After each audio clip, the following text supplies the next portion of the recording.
Доброго ранку! Розпочинаємо заняття з ознайомлення з природою.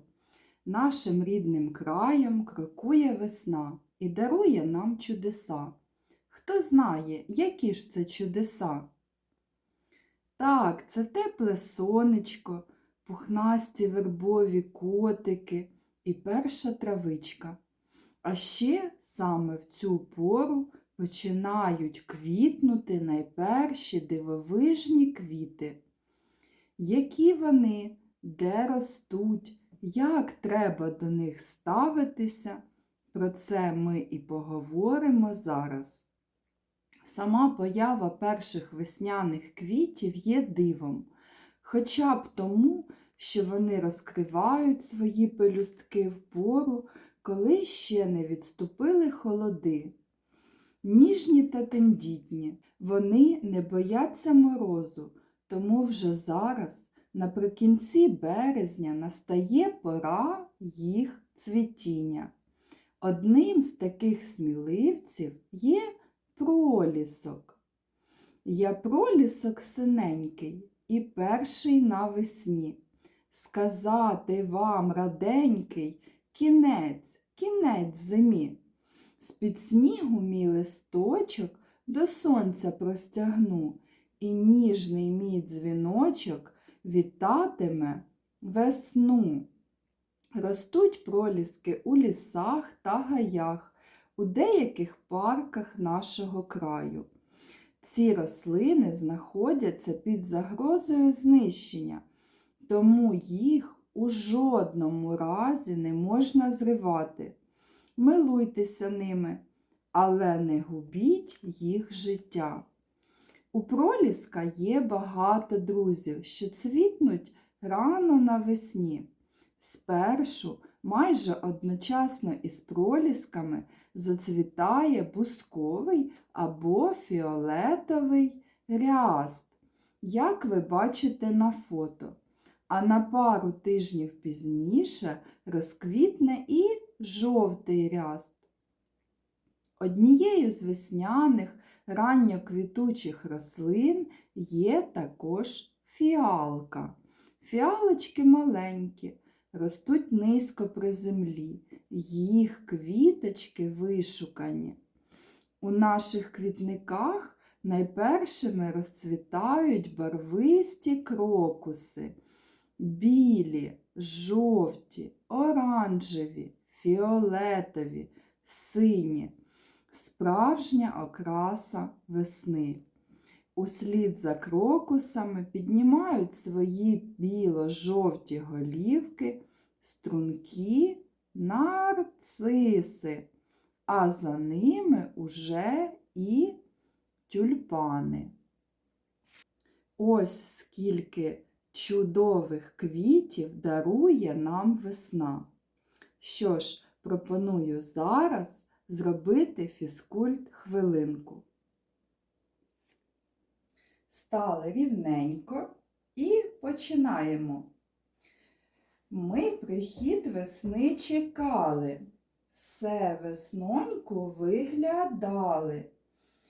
І вона не забарилась, ось вона уже з'явилась.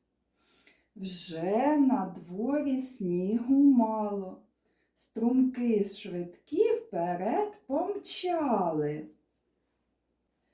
Гріє сонце, пригріває, сонце весноньку вітає. Молодці! Ми гарно з вами порухалися, а тепер я пропоную вам зіграти в логічну гру «Так чи ні?». Для цієї гри ми підготуємо дві картки різних кольорів. Одну зелену, а одну червону. Зелена картка дозволяє, погоджує, а червона забороняє або заперечує. Домовилися? Отже, чи можна в лісі милуватися пролісками? Так, звичайно, добре. Чи можна зірвати для подарунку мамі великий букет пролісків? Ні, не можна. Подарунок для мами – це добре, але проліски зривати не можна. Чи можна посадити біля дому жовті крокуси? Так, звичайно. На клумбі біля школи розцвіли квіти рясту. Можливо таке? Ні, неможливо, бо ряст – це дикоросла квітка, яка росте в лісі. Підсніжники пролісок – це квіти, що знаходяться під загрозою знищення. Це так? Так. Якщо квітів у лісі багато, по них можна потоптатись. Це так? Ні, не можна. У більшості ранньоквітучих рослин корінь у вигляді цибулинки. Так, так і є. Нарциси квітнуть влітку? Ні. А може вони квітнуть восени? Ні. А коли ж вони квітнуть? Навесні, так? Так, навесні. Молодці. Ну що ж, будемо завершувати наше заняття. Та спочатку скажіть, про що ж ми з вами сьогодні говорили? Про перші весняні квіти. Рослини не просто прикрашають наше життя та дарують свій вишуканий аромат. Вони також очищають повітря і насичують його киснем. Квіти також заряджають все навколо позитивною енергетикою та гарним настроєм. Домашнім завданням сьогодні буде зробити фото первоцвітів, які милують вас і порадують нас. А я дякую вам за зустріч і кажу вам всім до побачення!